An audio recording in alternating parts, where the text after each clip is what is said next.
My name is Audrey. A year ago, life sucker punched us. Our little boy, our 9-year-old Mikey, lost his battle with leukemia. My husband Mark, a factory engineer, and I, an economist, were left grappling with a loss too immense to comprehend. Mikey wasn't just our son. He was our sunshine, our hope, our joy. He was a spitfire full of life and laughter. Even when the illness tried to dim his light, he'd look at us with his big, brave eyes and say, "I'm going to beat this, Mom. You watch." And we believed him because he was our little warrior. I remember the day he was diagnosed. We were in the doctor's office, holding on to each other, and to hope, the doctor, with a grave face, told us, "I'm sorry, it's leukemia." The room went quiet. It felt like the air had been sucked out of it. Mark was the first to break the silence. "We'll fight it," he said, his voice firm. "We'll do whatever it takes." And fight we did.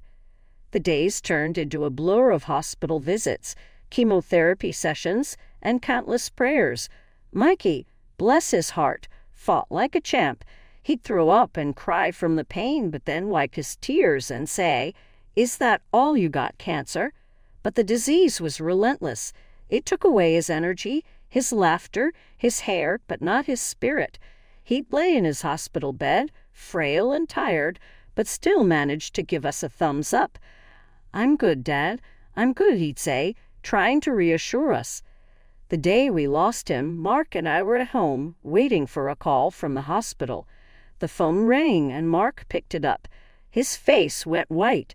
He didn't have to say anything. Knew our little warrior was gone. Mark finally found his voice. He's gone, Audrey," he said, his voice barely a whisper. I remember collapsing onto the floor, Mark holding me as we cried. For months, our house felt like a tomb, silent and cold. I spent days in bed, lost in my grief. Mark tried to keep it together for both of us. He'd go to work, come back, and hold me as I cried. One day, I found him in Mikey's room, holding his favorite action figure. He was crying, his body shaking with sobs. I sat next to him, and we mourned together. We mourned for our boy, for the life he could have had, for the dreams that would never come true. After we lost our Mikey, I was stuck in a dark place. It felt like I was trapped in a never-ending tunnel with no light at the end. But Mark, my husband, refused to let me sink. He was hurting too, but he put on a brave face for us. Every morning, he'd gently shake me awake. "Audrey, time to rise and shine?" He'd say. I'd just grunt, pulling the duvet over my head. I wanted to hide, to escape the harsh reality that our boy was no longer with us. But Mark, he was relentless. He'd sit on the edge of the bed, his hand finding mine under the covers. "We got to keep moving, Audrey, for Mikey," he'd say. His voice was always steady, but I could hear the underlying pain. So I started getting up. It felt like moving mountains.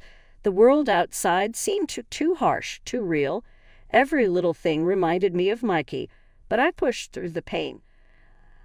I started doing simple things, cooking breakfast, washing clothes. They were just everyday chores, but they kept me anchored, stopping me from losing myself in grief. Mark and I started taking walks in the evening. We'd walk hand in hand, mostly in silence. Sometimes we'd talk about Mikey. Remember the time Mikey tried to make pancakes and nearly burnt the house down? Mark would chuckle, a hint of a smile playing on his lips. We'd laugh together, and for a fleeting moment, the crushing weight of grief would lift. One day, out of the blue, Mark brought home a puppy, a golden retriever, the kind Mikey always begged us for. "Thought this little guy might help," he said, his eyes pleading for my approval. I was startled. I didn't know if I was ready for another living being in our life, another soul to love and potentially lose.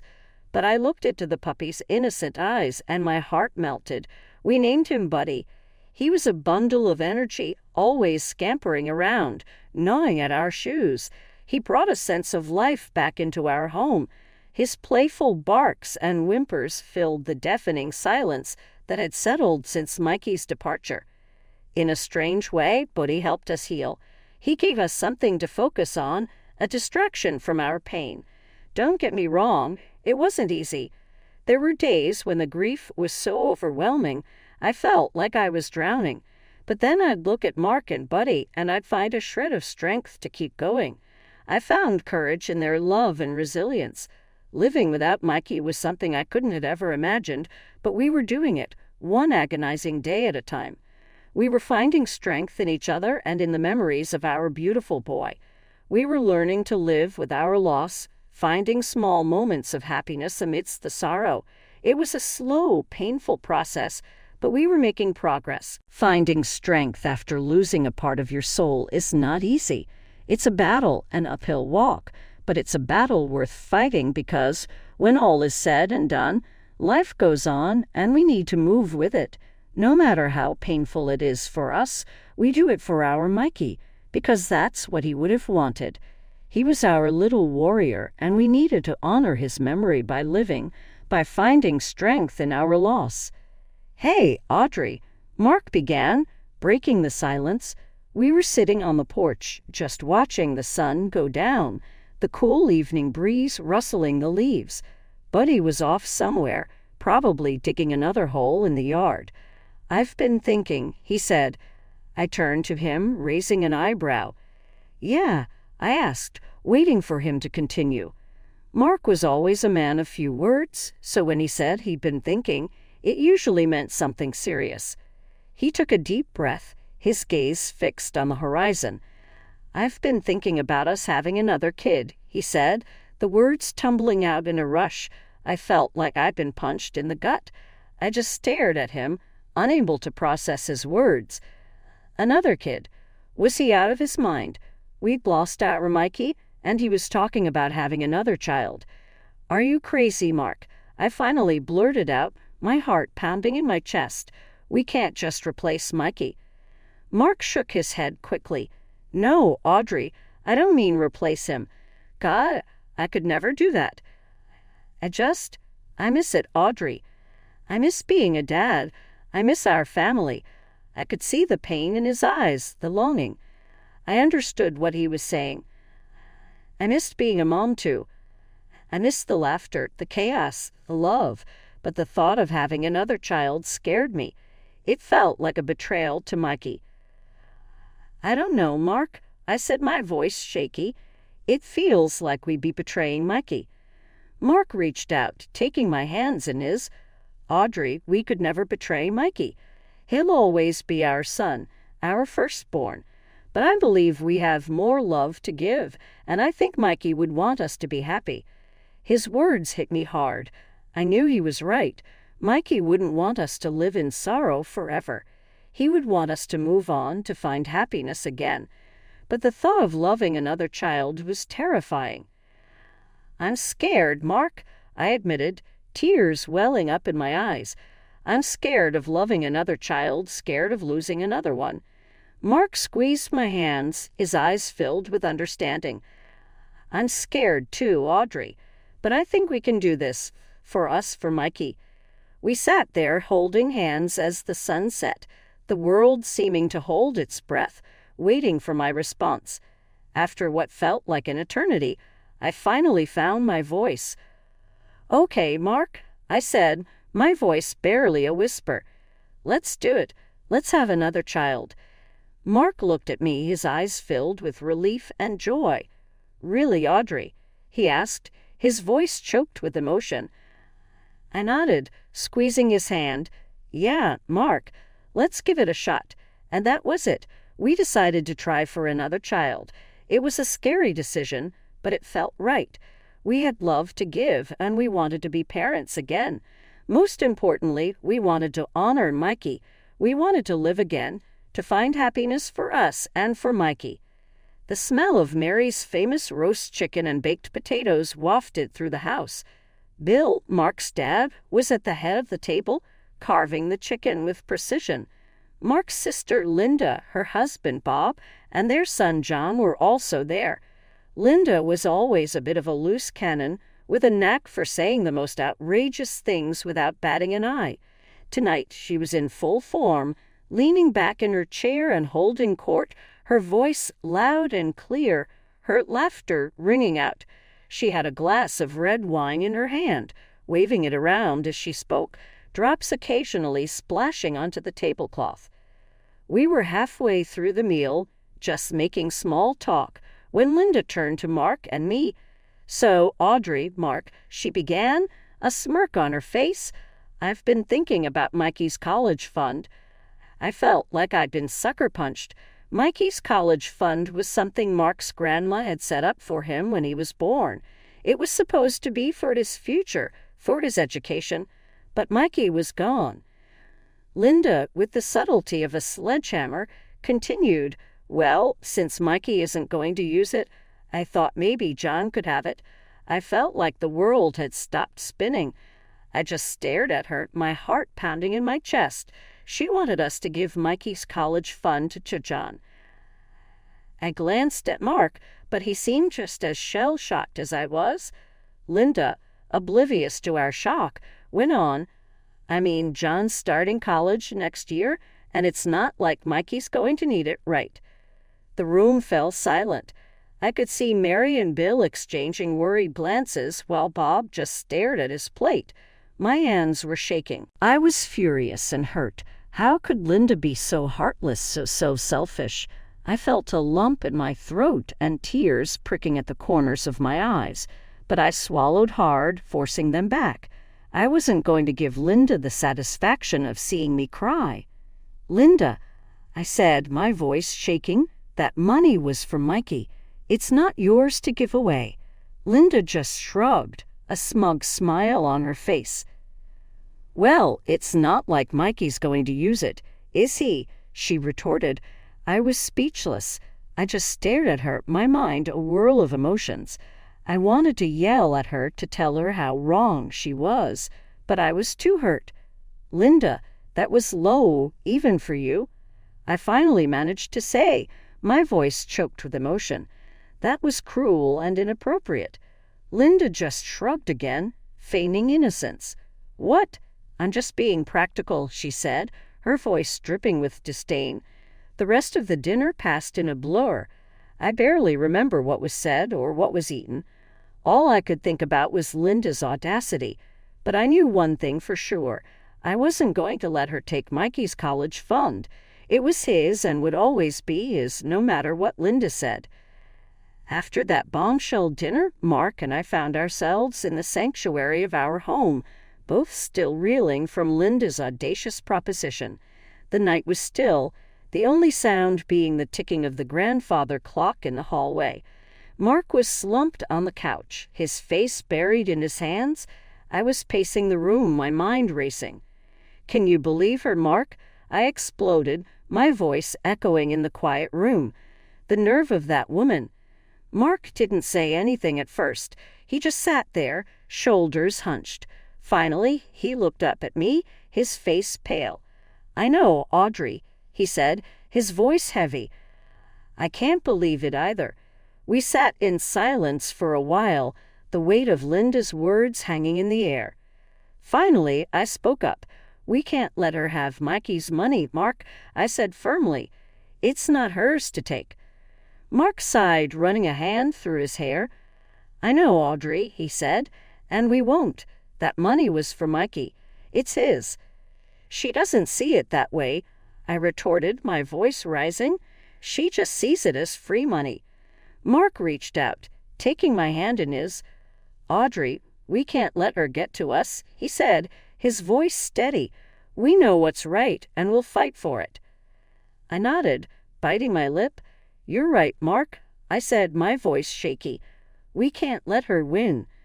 Mark squeezed my hand, giving me a small smile. "And besides," he added softly, "that money will be useful when we have our own baby." His words gave me hope, even though we had been trying for a baby for a while with no luck. Just then, my phone rang, jolting me out of my thoughts.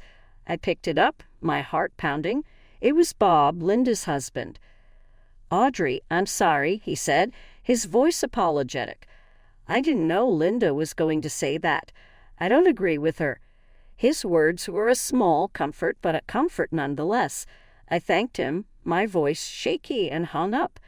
The morning after Linda's outrageous proposition, I was still fuming.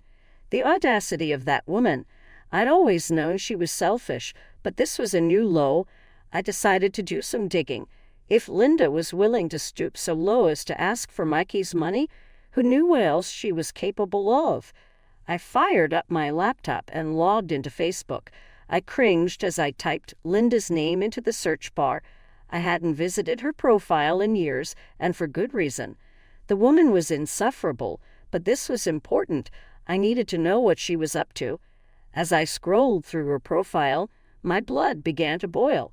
There she was, flaunting her new designer clothes, expensive jewelry, and lavish vacations. Our mutual friends were gushing over her extravagant lifestyle in the comments. I decided to reach out to one of them, a woman named Susan who I'd always liked. She was down to earth and honest, and I trusted her. I sent her a message asking about Linda's recent spending spree. "Oh, Audrey," she replied, her words appearing on my screen. "You have no idea. Linda's been living it up. She's been spending money like there's no tomorrow." I felt a knot in my stomach. "But what about John's college fund?" I asked. "Isn't she worried about that?" Susan's reply was immediate. "Audrey, I hate to be the one to tell you this, but Linda's already spent all that money on herself." I felt like I'd been punched in the gut. Linda had spent John's college fund on herself. I couldn't believe it. But then again, maybe I could. This was Linda we were talking about, after all. I thanked Susan for her honesty and logged off. I felt sick to my stomach. Linda had spent all of John's money, and now she wanted Mikey's. The sheer audacity of it was staggering. I sat there staring at my screen, my mind racing. I was furious, but more than that, I was determined. Linda had crossed a line, and I wasn't going to let her get away with it. I picked up my phone and dialed Mark's number. "Mark," I said, my voice steady, "we need to talk. It's about Linda." Mark was silent for a moment, then spoke, his voice grim. "What has she done now, Audrey?" I took a deep breath. "She spent all of John's college fund, Mark," I said, "on herself." There was a sharp intake of breath on the other end of the line. "I can't believe it," Mark said, his voice shaky. "That's selfish. I can't believe she'd do something like that." "I know, Mark," I replied, my voice calm. "But we can't let her get away with it. We need to stop her from Mikey." There was a long pause. Then Mark spoke, his voice resolute. "You're right, Audrey. We need to stop her." As I hung up the phone, I felt a surge of determination. Linda had shown her true colors, and they were ugly. But we weren't going to let her win. Not this time. Not ever. I called up Mark's folks and told them to drop everything and meet me at their house. The atmosphere was as thick as pea soup when I walked into their living room. I took a deep breath and spilled the beans. "Linda's blown all of John's college cash," I said, my voice shaky. "On herself." Mark's dad, a big burly guy who usually had a smile on his face, looked like he'd been hit by a truck.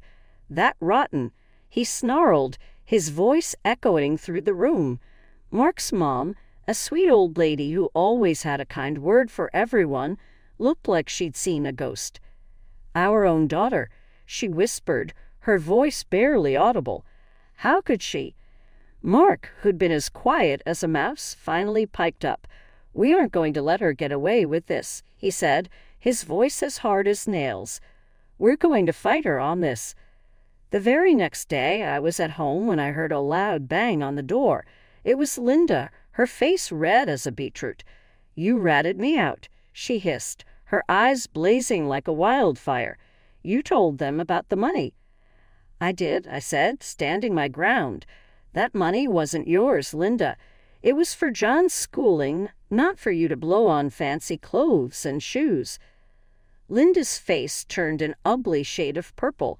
"You're going to pay for this," she spat, her voice dripping with venom. "You'll wish you never crossed me." With that, she stormed off, leaving me shaking in my boots. I knew then that Linda meant business, But I also knew that I couldn't back down. Not now. A couple of days later, I went to visit Mikey's grave. As I got closer, I noticed something was off. The flowers I'd left were trampled, and the small angel statue I'd placed by the headstone was smashed to bits. My heart sank. I knew who'd done this. I immediately called the cops. They showed up in no time and started poking around. After a while, they told me they'd found some footage from the security cameras at the cemetery.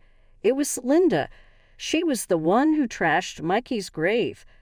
I called Mark, my voice trembling with rage. "Mark," I said, "Linda desecrated Mikey's grave." There was a pause on the other end, then Mark spoke, his voice colder than a winter's night. "That witch," he said. "I can't believe she'd stoop so low." "We got to do something, Mark," I said, my voice steady. "We can't let her keep doing this to us." As I put down the phone, I felt a surge of determination. Linda had shown just how far she was willing to go, but we weren't about to let her get away with it. We were going to fight her every step of the way. For Mikey, for John, for all of us. After Linda's nasty stunt, we gave her the cold shoulder. No more Sunday dinners, no more family gatherings. She was out, plain and simple. Even her own husband, Bob, couldn't stand the sight of her. He served her the divorce papers quicker than you can say Jack Robinson. It was a bitter pill for him to swallow, realizing his own wife had turned out to be such a snake in the grass. The fallout from Linda's betrayal was like a bomb going off in our lives, but it also brought Mark and me closer. We were in the same boat, dealing with the same pain. We leaned on each other, helped each other through the tough times. We became more than just in-laws. We became allies and friends. Days turned into weeks and weeks into months. Slowly but surely we picked up the pieces. We were a team, and nothing could break us. Not Linda, not her betrayal, nothing. One day I went to visit Mikey's grave. It was a sunny day, and the cemetery was peaceful. I sat down next to his headstone, feeling a strange sense of calm. "Hey, Mikey," I said softly. "I miss you, kiddo, but I want you to know we're doing okay. We're sticking together, just like you'd want." I felt a soft breeze on my face, like a gentle caress. I smiled. "I know you're watching over us, Mikey. We'll make you proud." As I walked away from the cemetery, I felt a sense of peace. We had been through hell and back, but we were still standing. We were stronger than ever and ready to face whatever life had in store for us. In the midst of all this chaos, I found out I was expecting. When I told Mark, his face lit up like a Christmas tree. "Audrey," he said, his voice choked with emotion, "this is the best news I've heard in a long time." I smiled at him, my heart swelling with love. "I thought you'd be happy." He pulled me into his arms, his eyes shining. "Happy doesn't even begin to cover it, Audrey. This is a miracle, a blessing." He paused, deep in thought. "The money we plan to spend on Mikey's education, we'll use it for our unborn child. We'll give them the best life possible." I nodded, tears welling up in my eyes. I think Mikey would have wanted that. As we sat there planning for the future, I felt a sense of hope. Despite everything, we were moving forward. We were turning our pain into something positive, and I knew deep down that we were going to be okay. We were going to make it together.